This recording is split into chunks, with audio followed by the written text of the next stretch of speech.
work it, make it, do it. Makes us harder, better, faster, stronger. That don't kill me, can only make us stronger. Здравейте на всички, аз съм Дани 123 и днес аз ще ви развита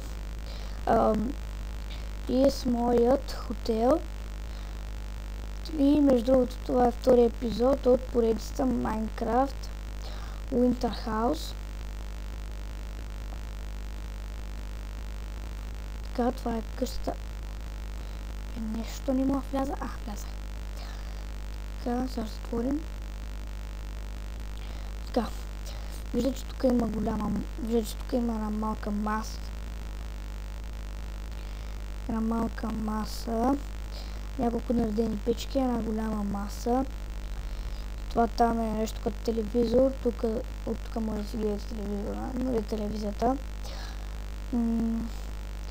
Тук е спалнята, само че този път не е в отделна стая. Тук има единично легло, тук е двойно, тук пак е единично и тук пак е двойно.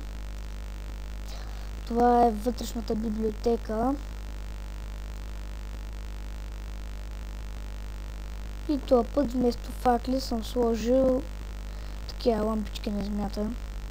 Там сега не им помня името.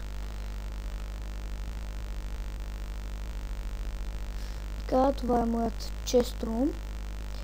Ето, сега ще го запалим.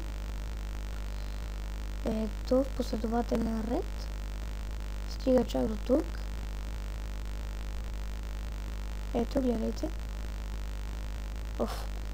Аз не успя да го спра.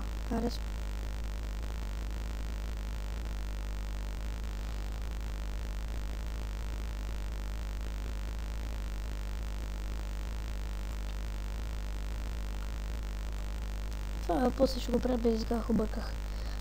Без изках. Натиснах това. Натиснах погрешния бутон и го щупих. Щупих ръчката. Да, както виждате, пълня от кварцов блок.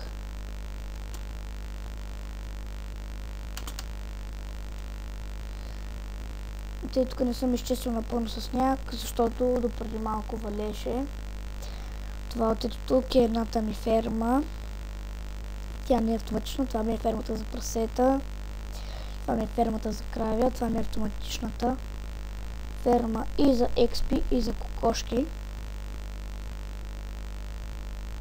Само да ви напълня лисе с яйца. Да, вече имам един стак яйца. Направено е чрез фуни, които са свързани. Това тук е оградата. Тя е... И общо взето е това. И аз бях Дани 123. Лайквайте, коментирайте и се абонирайте за канала ми и до скоро.